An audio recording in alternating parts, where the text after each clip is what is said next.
Hello everyone, welcome to the Code Yourself Academy. Here in this video, we are going to start our next unit of Information System, Unit 5, Design and Implementation on OO Platform. So, what's our OO platform? OO means Object Oriented Platform. तो जिन लोगों ने Object Oriented के बारे में बिल्कुल भी नहीं पता, नील बटे सन्नाटा हो, तो प्लीज़ जाओ और जो वीडियोज़ हैं आपके चैनल पर वहाँ पे उनको सर्च करो और पढ़ो वहाँ से। और अगर थोड़ी बहुत भी नॉलेज रखते हो, बेसिक 4 पिलर्स के बारे में आपको पता है, ऑब्जेक्ट्स के बारे में आपको पता है, क्लासेस के बारे में आपको पता है, तो आप स्टार्ट कर सकते हैं। बिकॉज़ हम जो वीडियो है उसमें भी मैं डिफ़ाइन करूँगी क्या है क्या नहीं, राइट, एक्सप्लेन करूँगी, तो इतना कोई टेंशन लेने वाली बात नहीं है। आप सब होशियार हो, आप सब कर लोगे, राइट। तो स्टार्ट करते हैं। सबसे पहले आपका ऑब्जेक्ट ओरिएंटेड एनालिसिस फ्रेमवर्क। तो ऑब्जेक्ट ओरिएंटेड जब आप एनालिसिस करते हो तो उसका क्या फ्रेमवर्क रहता है वो हम यहाँ पर समझेंगे। सबसे पहले होता है आपका प्रॉब्लम डोमेन अंडरस्टैंडिंग, है ना, core comprehensive of the system. आप ना पहले प्रॉब्लम को समझो, उसको एनालाइज करने से पहले आपको ये पता होना चाहिए कि प्रॉब्लम है क्या। मुझे एनालाइज ही क्या करना है, जब आपको यही नहीं पता तो आप किस तरीके से एनालाइज करोगे, है ना।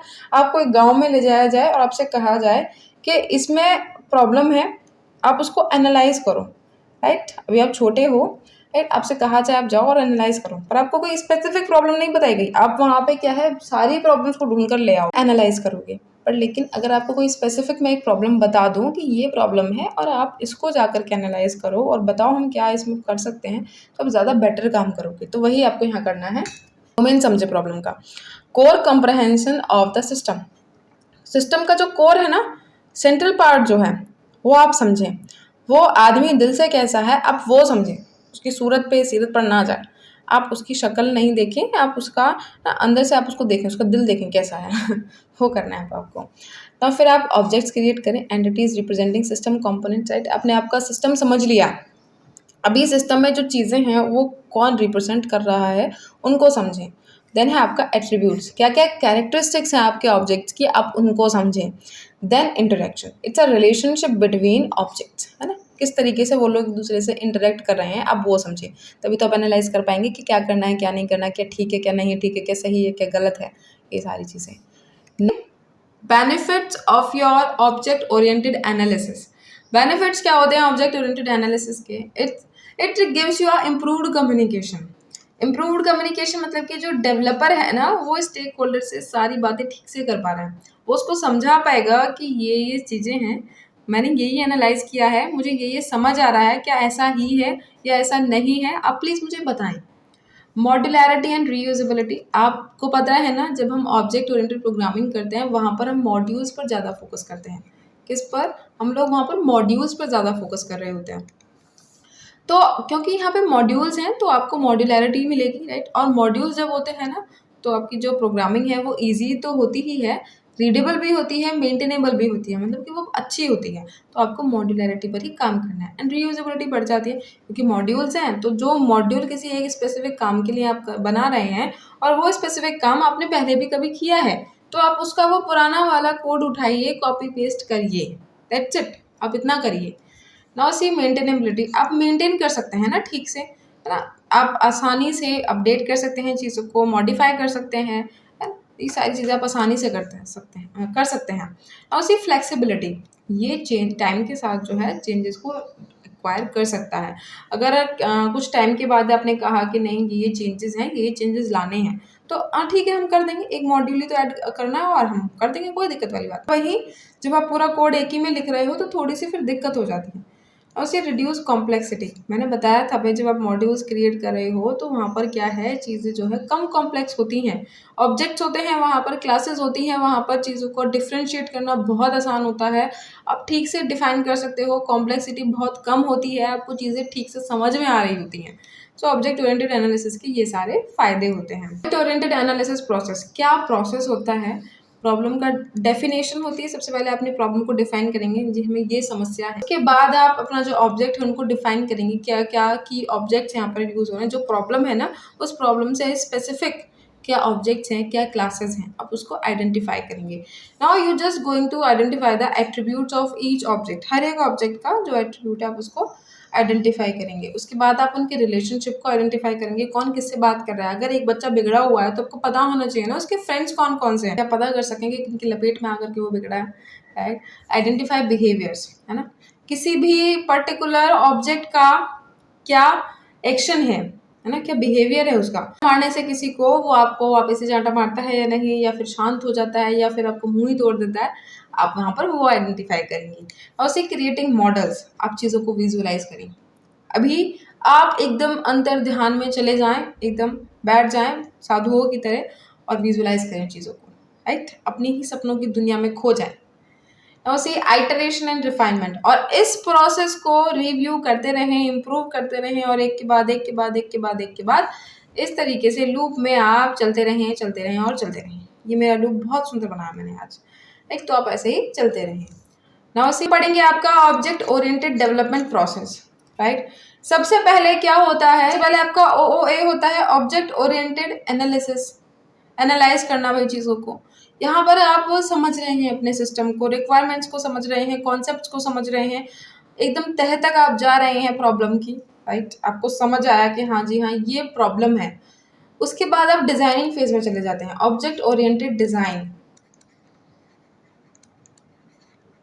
And it's a object oriented analysis. तो जब आप डिजाइनिंग फेज में चले गए तो आपने आर्किटेक्चर डिजाइन बनाया, इंटरफेसेस बनाए, आपने डिजाइनिंग शुरू कर दी, राइट। आपने अभी क्या कर दिया, डिजाइनिंग शुरू कर दी। सबसे पहले सपोज आपका घर है, राइट, आप घर बनाना चाह रहे हैं, तो आपने रिक्वायरमेंट्स को ना गैदर किया, फर्स्ट फेज में एनालाइज किया कि मुझे घर बनाना है, मेरा घर इतने गज का प्लॉट है, तो इसमें जो है मुझे घर बनाना है, किस किस तरीके से मुझे घर बनाना होगा, है ना। तो मुझको सीमेंट चाहिएगा, मुझे ब्रिक्स चाहिएंगी, मुझे और भी सारी जितनी भी चीज़ें चाहिए होती है वो सब चाहिएगा, राइट। उसके बाद आपने डिज़ाइनिंग शुरू करी, राइट।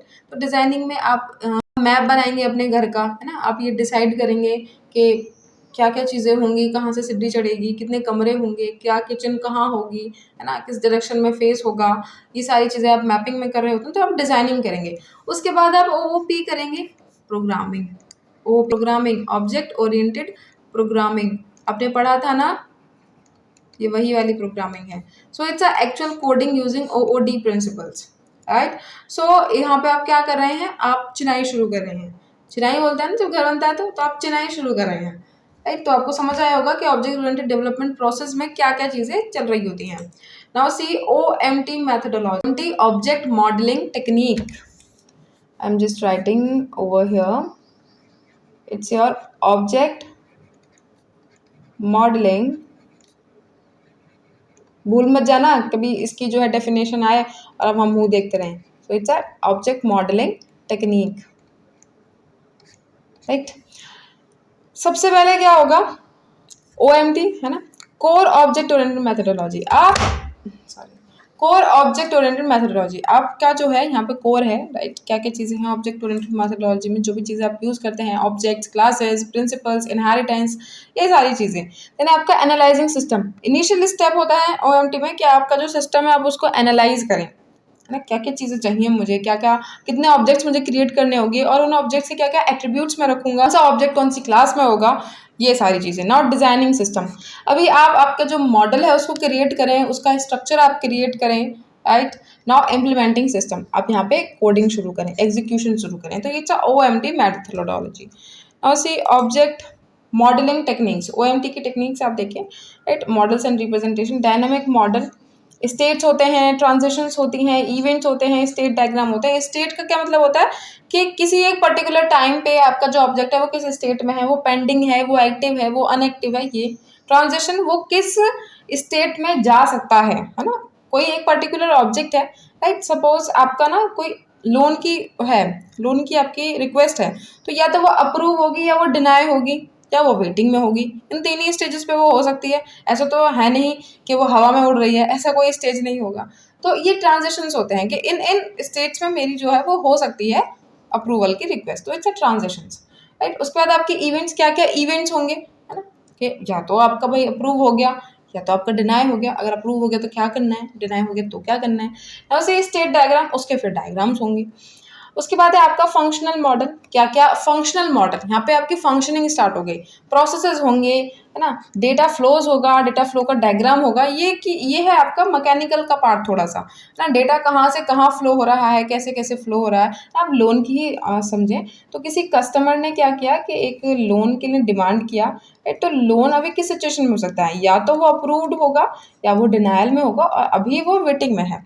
तो इसके बाद अगर वो अप्रूव होगा तो फिर आप क्या क्या स्टेप्स लेंगे पर्टिकुलर, और अगर वो डिनाई हो जाए तो उसको री रिक्वेस्ट करना है या नहीं ना, ये सारी चीज़ें ना। उसी ऑब्जेक्ट मॉडल, क्लासेस होती हैं, एट्रीब्यूट्स होते हैं, रिलेशनशिप्स होती हैं, ऑब्जेक्ट डायग्राम्स होते हैं, ये आप सबको ही पता है।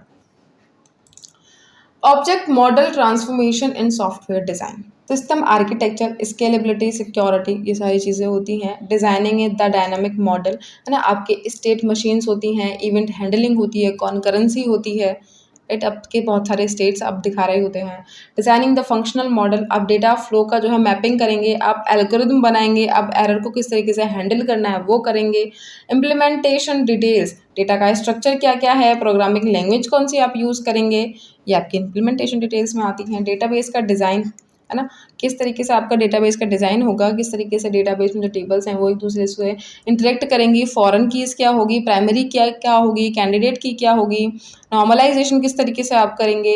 रिफाइन द ऑब्जेक्ट मॉडल, है ना, एडिंग डिज़ाइन क्लासेस, है ना, डिज़ाइन की क्लासेस आप रखें। स्पेसिफाइंग विजिबिलिटी, कौन उसको देख सकता है, प्राइवेट एक्सेस है या फिर पब्लिक एक्सेस है या फिर कोई सा भी एक्सेस नहीं है, कोई भी एक्सेस करो, कोई दिक्कत नहीं। डिफाइन इंटरफेसेस, है ना, optimising associations, user interface design, usability and accessibility, ये सारी चीज़ें हैं आपकी OMT में। Now see UMS, broader scope and standardisation. तो OMT क्या करता है, it's a similar foundational concept, less wide spread use है इसका, फ्यूअर डायग्राम टाइप्स, है ना, OMT में थोड़े ही डायग्राम्स होते हैं। पर वहीं अगर UML की बात करें हम लोग तो यहाँ पर डायरेक्ट कॉन्सेप्ट इक्विवेलेंस है ना, जो कॉन्सेप्ट है उन्हीं के अकॉर्डिंग आप डायग्राम्स बना रहे हैं।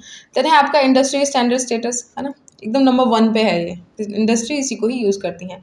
मोर एक्सप्रेसिव डायग्राम्स, है ना, इसमें बहुत ज़्यादा एक्सप्रेसिव डायग्राम्स होते हैं, बहुत बढ़िया डायग्राम्स होते हैं, तो UML को ही यूज़ करना बेस्ट है। ऑब्जेक्ट मॉडलिंग प्रोसेस, आपका सिस्टम और डोमेन, है ना, क्या कोर एंटिटी बीइंग मॉडल, है ना, कि क्या क्या आपकी कोर एंटिटी होंगी जो कि मॉडल करनी है। उसके बाद आपके ऑब्जेक्ट्स बनेंगे, है ना, वो एंटिटी को आप आइडेंटिफाई करें अपने सिस्टम में और उनके ऑब्जेक्ट्स बनाएं। उसके बाद आपके एट्रीब्यूट्स आप उनके फाइंड आउट करें, क्या क्या उनके एट्रीब्यूट्स होंगे। उसके बाद रिलेशनशिप, है ना, आपस में दो ऑब्जेक्ट्स किस तरीके से बात करेंगे। आपका बिहेवियर, आपके जो ऑब्जेक्ट्स हैं उनके क्या क्या एक्शंस होगा, क्या क्या फंक्शंस होंगे, ये आपके बिहेवियर में आ जाते हैं। नाउ सी डायनामिक मॉडलिंग। डायनामिक मॉडलिंग क्या होती है, इसको थोड़ा सा पढ़ते हैं। सो dynamic modelling focuses on describing the behaviour of a system over time, right. तो डायनामिक का मतलब है कि आपका जो सिस्टम है उसका जो बिहेवियर है वो किस किस तरीके से चेंज होगा टाइम के साथ। बिहेवियर यानी कि क्या क्या वो एक्शंस परफॉर्म करता है किसी पर्टिकुलर इवेंट पे। Now it complements static modelling like object modelling with class diagrams.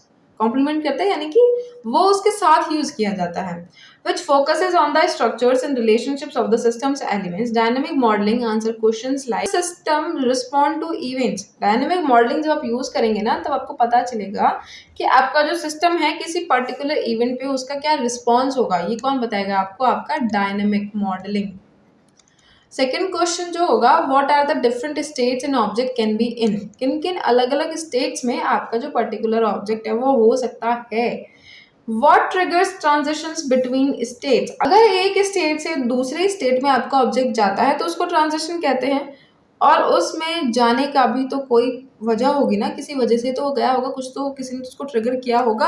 अगर आप गुस्से में हैं, अभी आप खुश थे, है ना, अभी आपके फेस पे एक बड़ी सी स्माइल थी और थोड़ी देर बाद आपको गुस्सा आ गया, तो कुछ तो हुआ होगा इस टाइम पीरियड में जिस वजह से आपका जो स्टेट है उसमें ये ट्रांजिट आया। Now, how do objects interact with each other to perform a task? ये सारे क्वेश्चंस का आंसर आपकी डायनामिक मॉडलिंग दे रही होती है। और see object modelling process final, क्या क्या है इसमें। Identify objects, define attributes, define relationships, define methods, create diagrams, review and refine. As you all know इन सबके मतलब क्या होते हैं। Now see understanding dynamic modeling through states and events. State क्या होता है बच्चे, a condition where an object behaves in a specific way. किसी एक specific way में जब आपका जो object है उसको ना behave करता है उसको state कहते हैं, है ना। आपने जब CPU शेड्यूलिंग पढ़ी होगी उसमें भी आपने देखा होगा कि न्यू स्टेट है, रनिंग है, रेडी है, वेटिंग में है, ये सारी स्टेट्स हैं, है ना, प्रोसेस की स्टेट्स थी उस टाइम पे। तो ये स्टेट्स होती हैं कि अभी वो किस स्पेसिफिक बिहेवियर में है, वो क्या बिहेव करेगा। अभी आप गुस्सा हो, खुश हो, दुखी हो, रोने लग जाओगे, क्या करोगे, ये आपका स्टेट है। Event, occurrence that triggers changes in an object state, ऐसा क्या हुआ इवेंट, ऐसा आपसे किसी ने क्या कह दिया, आपको कितने चांटे मारे कि आप अभी खुश थे और ये आप रोने लगे, होते हैं इवेंट। और ट्रांजिशन क्या होता है, जब आप एक स्टेट से दूसरे किसी स्टेट में चले जाते हैं किसी इवेंट के बेसिस पर, तो उसको हम ट्रांजिशन कहते हैं। राइट, क्या होता था आपका प्रोसेस में ही, शिपीयू शेड्यूलिंग में, जब आप न्यू होते हैं फिर उसके बाद आप रेडी में चले जाते हैं, तो it's a switching between a states, so it is known as a transition when a process transit its state from new to ready और फ्रॉम रेडी टू रनिंग, ना, रेडी से वो न्यू में नहीं जा सकता और रेडी से रनिंग में ही जाएगा। राइट, और से action, short non interruptible operations during transitions.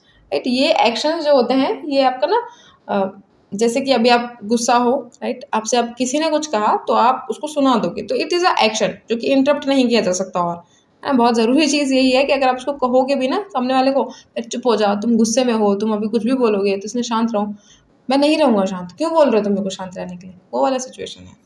Activity, it's a longer operation that can be interrupted by events. तो एक्टिविटी जो होती है वो एक लॉन्गर ऑपरेशन होता है, जैसे कि आपको कुछ एक्टिविटी पसंद होगी, किसी को डांसिंग पसंद है, किसी को कुकिंग पसंद है, किसी को सिंगिंग पसंद है, किसी को बस सोना ही पसंद है, तो वो इंटरप्ट की जा सकती है। आप हर टाइम तो डांसिंग या सोना नहीं लगा सकते, है ना, आप कुछ टाइम के लिए ही सोएंगे, तो कुछ और अगर आपको काम आ जाता है तो आप वो आपकी डिस्टर्ब हो सकती है, पर जो एक्शन है वो डिस्टर्ब नहीं हो सकता। Now see dynamic modelling tools and techniques. Dynamic अगर मॉडलिंग आपको करनी है तो कौन से टूल्स हैं, कौन से टेक्निक्स हैं जिनको आप यूज़ कर सकते हैं। सबसे पहला है आपका स्टेट डायग्राम। तो स्टेट डायग्राम यही होता है जो कि आपको बताता है कि आपका जो ऑब्जेक्ट है वो कौन से स्टेट में है। So it tells you about object का स्टेट एंड ट्रांजिशंस।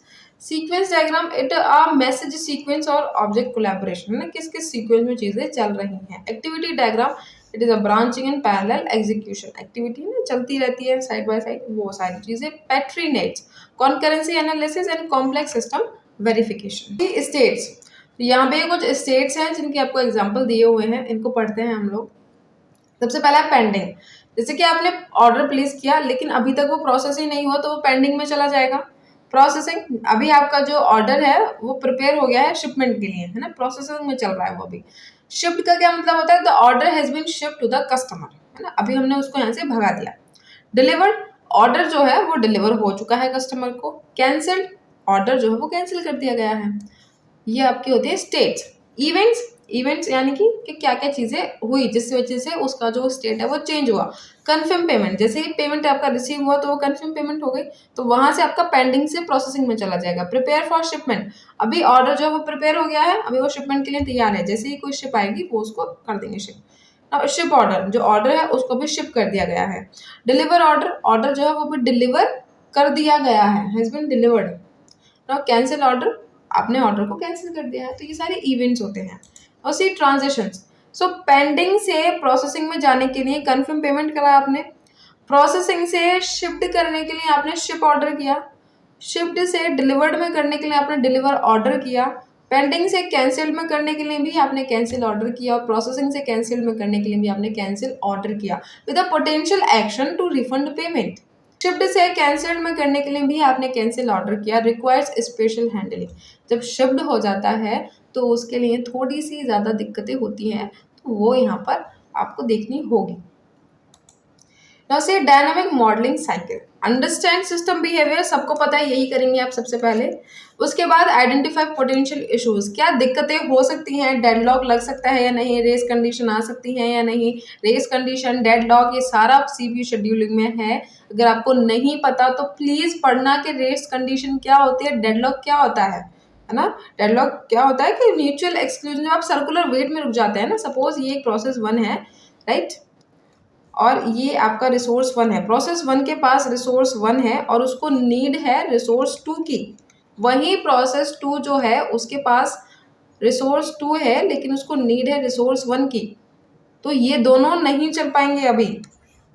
और अगर ये दोनों नहीं चल पाएंगे तो ये एक डेडलॉक की सिचुएशन हो जाएगी, एक भी काम नहीं कर पा रहा है दूसरे की वजह से। सो इट्स अ डेडलॉक कंडीशन। तो इनको पढ़ लेना अगर आपको ना पता हो तो। और सी वेरीफाई करेक्टनेस, आपकी करेक्टनेस को वेरीफाई करता है डायनामिक मॉडलिंग, आप सही बात कर रहे हो या नहीं, है ना। यहाँ पर अगर पेंडिंग से प्रोसेसिंग में जाने के लिए आप कैंसिल ऑर्डर लिख देते तो ये तो गलत बात हो जाती ना। तो ये वही चेक कर रहा है यहाँ पे। Now which modelling approach to use for system, static modelling और डायनामिक मॉडलिंग में से क्या चूज करना है। तो स्टैटिक मॉडलिंग आप तब चूज करेंगे when you are choosing a system which is focus on structure और components of a system. And dynamic modelling को आप जब चूज करेंगे तब आपको चाहिए कोई ऐसा सिस्टम जो कि आपका ना बिहेवियर और इंटरेक्शंस पे ज़्यादा फोकस करे। तो इस तरीके से आप चूज कर रहे होते हैं। और C dynamic modelling application cycle, identify complex behaviour, access external interactions, verify system correctness, design reactive system, so recognize system with intricate and evolving dynamics, right। अभी आप ना कॉम्प्लेक्स बिहेवियर को आइडेंटिफाई करें, देन आप क्या करें, एक्सटर्नल इंटरेक्शंस को आप एक्सेस करें। So evaluate how the system engage with the outside events, अगर कुछ बाहर से इवेंट्स आ जाता है, कुछ बाहर का कुछ होता है तो वो किस तरीके से इंटरेक्ट करेगा। Verify system correctness, ensure the systems accuracy across different sense, अलग अलग सीन्स में किस तरीके से आपका जो सिस्टम है वो काम करेगा उसको आपको चेक करना है। डिजाइन रिएक्टिव सिस्टम्स, है ना, develop system that respond promptly to inputs, है ना। ऐसा ना हो कि वो 1 घंटा लगा रहा है रिस्पॉन्ड करने के लिए, तो ऐसा आप कुछ ना बनाए जो कि जल्दी से रिस्पॉन्ड करे, वैसा कुछ आपको क्रिएट करना है। How to achieve optimal code design, object oriented design versus functional programming. So it enhances modularity and encapsulation, what, modularity and encapsulation. And functional programming क्या करते हैं, promotes immutability and pure functions, ना। यहाँ पे चीज़ें pure functions होती हैं, पर लेकिन वहीं ऑब्जेक्ट ओरिएंटेड डिजाइन में आपकी मॉड्यूलैरिटी होती है, एनकैप्सुलेशन होता है। वैसे the power of immutability, immutability क्या होती है। सो इम्यूटेबल ऑब्जेक्ट्स वो होते हैं जो कि अनचेंज रहें, ना, promoting stability and predictability. Objects वही होते हैं जिनको आप चेंज नहीं कर सकते, एंड आउट देयर लाइफ वो वैसे ही रहने वाले हैं, एंड उस वो स्टेबल होते हैं, वो चेंज नहीं होते हैं। Now value objects, so objects defined by state ensuring consistency and integrity, उनको आप वैल्यू ऑब्जेक्ट्स बोलते हैं। Benefits of immutability, reduce side effects, simplifies state management, enhance concurrency, right. तो इम्यूटेबिलिटी अगर होती है तो वही है, जो इम्यूटेबल ऑब्जेक्ट्स होते हैं वो जो है चेंज नहीं होते, वो वही रहते हैं, तो इसलिए ये उसके बेनिफिट्स हैं। Now see achieving object harmony, methods as pure functions. तो मेथड को मिनिमाइज करें साइड इफेक्ट्स, है ना, इंश्योरिंग प्रेडिक्टेबल आउटपुट। तो मेथड्स को आप एज अ प्योर फंक्शन रखें। इसके बेनिफिट्स क्या क्या होंगे, it increase testability, predictability and object reasoning. Now see command query separation, distinguish between quarrying and modifying object states. Now pure function definition, functions return consistent output without side effects. ये आपके pure functions होते हैं, जो function जो है consistent output return करें किसी भी साइड इफेक्ट के बिना, उसको आप प्योर फंक्शंस कहते हैं। स्ट्रेटेजी पैटर्न, स्ट्रेटेजी क्या होगी, encapsulate algorithm for run time behaviour changes, है ना। आपकी जो एल्गोरिथम है आप उनको इनकैप्सुलेट कर दें। फर्स्ट क्लास फंक्शन, जितने भी आपके फंक्शंस हैं उनको फर्स्ट क्लास सिटीजन्स की तरह ट्रीट करें, राइट, ताकि वो फ्लेक्सिबल हो जाए, फंक्शंस में आप चेंजेस ला सकें। Callbacks and event handlers, defines dynamic responses using anonymous functions. So callbacks होना चाहिए, आपका इवेंट हैंडलर्स होना चाहिए, इवेंट की हैंडलिंग होनी चाहिए। कुछ कुछ सिचुएशंस ऐसी आ जाती हैं जहाँ पे हमें नहीं पता होता हमारे सिस्टम को कि उसको किस तरीके से उस इवेंट को हैंडल करना है, तो आपको वो भी डालना है, फिर आपको इवेंट हैंडलिंग भी रखनी है। Now see how to avoid share mutable state in concurrent programming, favour immutability. अगर म्यूटेबल स्टेट्स हैं तो आप उसको किस तरीके से अवॉइड करेंगे। सबसे पहले तो इम्यूटेबिलिटी ही रखें, है ना, ऐसी चीज़ें ना ही रखें। Using immutable objects help prevent changes to shared state and reducing bugs. Immutable objects आप लोग रखें। Message passing, using message passing instead of shared memory facilitate safe communication between objects. Message passing का मतलब होता है कि अगर आपने मेमोरी को एक्सेस कर रखा है तो आप उस मैसेज को पास कर सकते हैं, उसको बता सकते हैं कि हाँ इस लोकेशन पे ये चीज़ है, रादर देन कि वो मेमोरी को आगे खुद ही एक्सेस करने लग जाए। इनकैप्सुलेशन करें, इंटरनल स्टेट्स को आप, है ना, इनकैप्सुलेट कर दें, उन्हें छुपा के रख दें ताकि कोई उन्हें देख ही ना पाए। Now see achieving object oriented harmony, delegating behavior, delegates behavior to separate objects for flexibility, avoidance inheritance issues, prevent tight coupling and fragility of inheritance, है ना, inheritance की tight ना करें, है ना, ऐसी कोई tight coupling नहीं होनी चाहिए, ज़्यादा inheritance नहीं होना चाहिए। using interfaces, defines contracts with interfaces for object composition। ये सारी चीज़ें आपको ठीक से समझ आ रही होंगी, इसमें कुछ ऐसा समझाने वाला नहीं है। Now C advantages of FP and OOD programming, है ना. Advantages of FP and OOD is a functional programming. Increased testability, improved concurrency, enhanced readability, greater flexibility, more robust system. Realistic system ज़्यादा बनता है इससे. Right.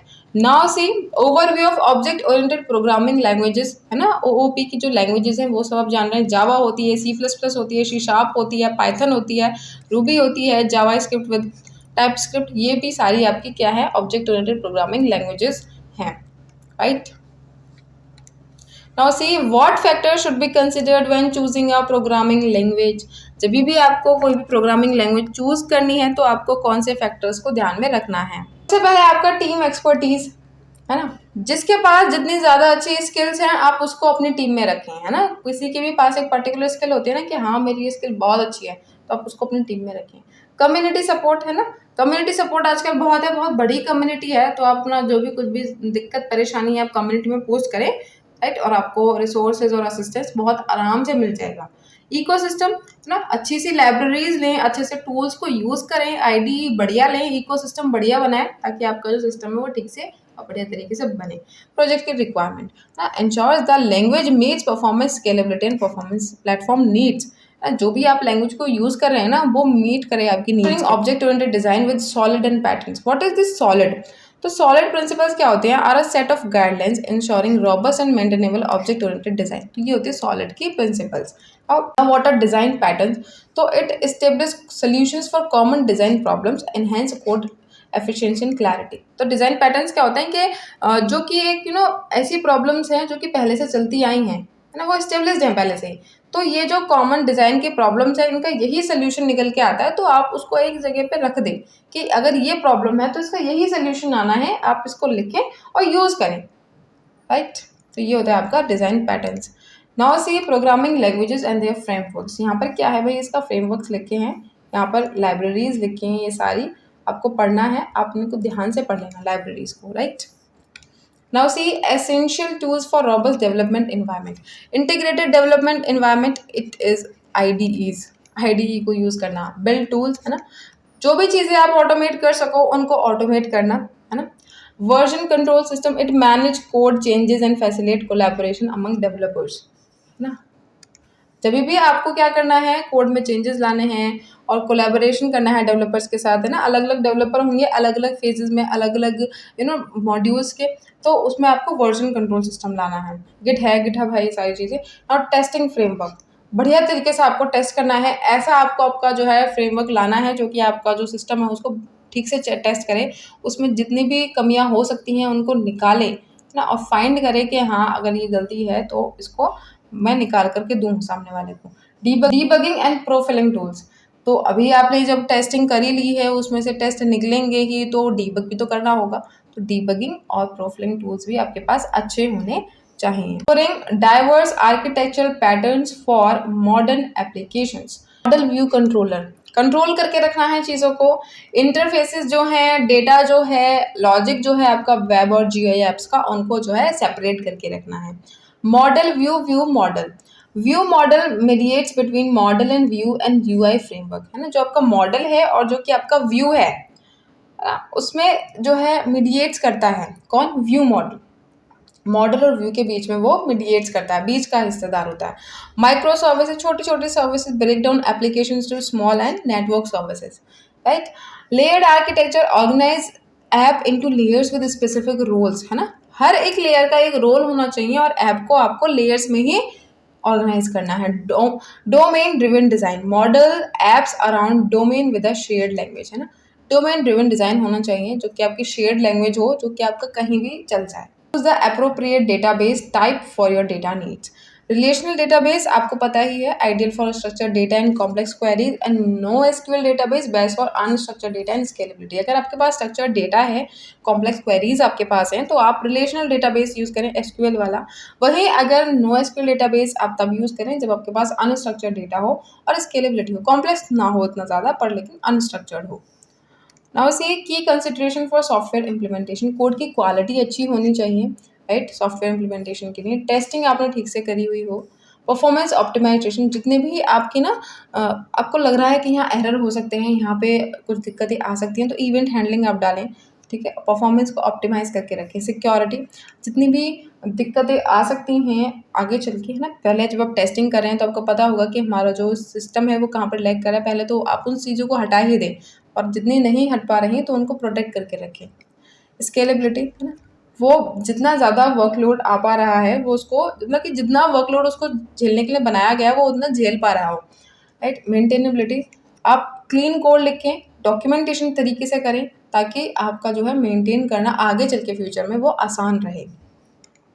Understanding core principles of object oriented programming, भाई ये principles आपको पता ही होंगी, objects क्या होते हैं, क्लासेस क्या होते हैं, इनहेरिटेंस क्या होता है, इनकैप्सुलेशन क्या होती है, पॉलीमॉर्फिज्म क्या होती है, और इसमें एब्स्ट्रैक्शन और है, वो 4 पिलर्स होते हैं ऊप्स के, तो वो सब आपको पता ही होंगे, उससे बिल्कुल एक्सपेक्ट मत करना, मैंने दोबारा से एक्सप्लेन करने वाली हूँ। Advantages of object oriented databases, सबसे पहले आपका रिड्यूस्ड इम्पीडेंस मिसमैच। क्या होता है कि जो आपके प्रोग्रामिंग लैंग्वेज और डेटाबेसेस के बीच का जो गैप है ना, उसको ये भरने का काम करता है। कौन? ऑब्जेक्ट ओरिएंटेड डेटाबेस, है ना। है आपका support for complex data structure, अगर आपने नेस्टेड डेटा बनाया है, मल्टीमीडिया है आपके डेटा में, है ना, बहुत सारे फोटोज़ हैं, पिक्चर्स हैं, टेक्स्ट है, टेबल्स हैं, तो भी आपका जो ऑब्जेक्ट ओरिएंटेड डेटाबेस होता है वो उसको सपोर्ट करता है।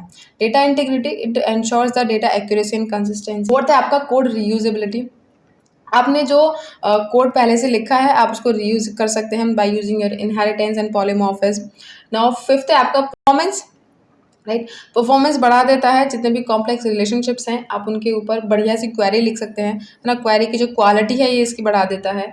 उसे integration with object oriented languages, और जितने भी आपके ऑब्जेक्ट ओरिएंटेड लैंग्वेजेस हैं उनके साथ ही ठीक से इंटीग्रेट हो जाता है, कंपैटिबल होता है। अब भाई जब ये भी ऑब्जेक्ट ओरिएंटेड डेटाबेस भी ऑब्जेक्ट ओरिएंटेड है और प्रोग्रामिंग लैंग्वेज भी आप ऑब्जेक्ट ओरिएंटेड यूज़ कर रहे हैं, तो उसके साथ ठीक से कंपैटिबल तो होगा ही, ठीक से इंटीग्रेट तो हो ही जाएगा। नाउ सी की features and principles of object oriented databases. Object identity, है ना, every object has a unique identifier distinguishing it from others, है ना, हर एक ऑब्जेक्ट का अपना अलग अलग आइडेंटिटी होगी। कॉम्प्लेक्स ऑब्जेक्ट्स होते हैं, it supports nested objects, collections and multimedia data. यहाँ पर अगर आपने मल्टीमीडिया डेटा रखा है तो ये उसको भी सपोर्ट करता है। इनहेरिटेंस होता है, राइट, सब क्लास सुपर क्लास के मेथड्स यहाँ पे यूज होते हैं। इनकैप्सुलेशन भी होता है, जितने भी इंटरनल इम्प्लीमेंटेशन है ये उनको छुपा करके रखता है। पॉलीमॉर्फिज्म होता है, it enables objects of different classes to respond differently in the same message. ठीक है, आपको पता है ना पॉलीमॉर्फिज्म क्या होता है, एक ही इंसान एक ना तरीके से 2 से 3 तरीके से जब बिहेव करता है तो उसको हम पॉलीमॉर्फिज्म कहते हैं, एक नहीं अनेक तरीके। Exploring diverse object oriented databases for various applications. Gemstone और एस, ये आपके नाम है किसके? ऑब्जेक्ट ओरिएंटेड डेटाबेसेस के। इनको पढ़ लेना, हो सकता है ये पेपर में आ जाए। Now see factors favouring object oriented databases, है ना, चूजिंग ऑब्जेक्ट ओरिएंटेड डेटाबेसेस। आपको कब चूज करना है object oriented database? Complex data structure अगर है तो आप प्लीज इसको चूज करें, नहीं तो ना चूज करें। अगर सिंपल सा भाई आपका डेटा स्ट्रक्चर है, सिंपल डेटा स्ट्रक्चर है, तो जो आपका एसक्यूएल वाला डेटाबेस है आप उसको use.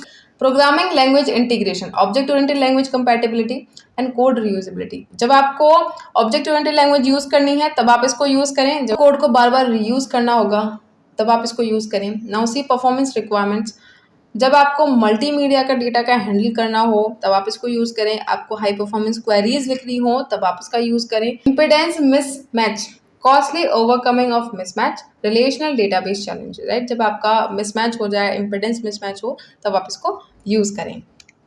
Now see drawbacks of object oriented databases, क्या क्या इसके ड्रॉबैक्स होते हैं? इसकी स्मॉलर कम्युनिटी है, नई नई सी चीज़ है तो इसको जो है समझने वाले भी अभी कम है। लेस मैच्योर हुई है टेक्नोलॉजी अभी तक, है ना, अभी तो डेवलप ही हुई है समझो। तो लैक ऑफ स्टैंडर्डाइजेशन नहीं है, रूल्स नहीं है, कुछ भी नहीं है अभी। हायर लर्निंग कर्व, है ना, ODB can be more challenging to learn. Limited tooling, tools कम है यहाँ पे। Evolution of RDBs, relational database have adopted object oriented features, right. So जो रिलेशनल डेटाबेस है उसने भी ऑब्जेक्ट ओरिएंटेड जो फीचर्स हैं उनको इस्तेमाल करना शुरू कर दिया है, अपने जो सिस्टम है उसमें ला दिया है, तो आप इसको ना ही यूज़ करें तो बेहतर है, वो ये कह रहे हैं, मैं नहीं कह रही हूँ, वही कह रहे हैं। Now see ORMs in action. ORM क्या होता है आपका? Object relational mapping. तो ये है आपका Hibernate, unified data management. Hibernate जो है ये जावा बेस्ड है। एंटिटी फ्रेमवर्क जो है वो नेट ORM है for streamline data access and manipulation. SQL Alchemy जो है वो पाइथन ORM है। वहीं जेंगो जो है वो Django's built in ORM for easy database integration है। राइट, तो ये सब कुछ था आपका, आपको सब कुछ समझ आया होगा। I hope. अगर कुछ भी नहीं समझ आया तो वो वाला टॉपिक वहीं से रिवाइंड करके देख लेना, ठीक से समझ आ जाएगा। और अगर कुछ और एक्सप्लेन करना हो तो please let me know in the comment section. So that's all for this video.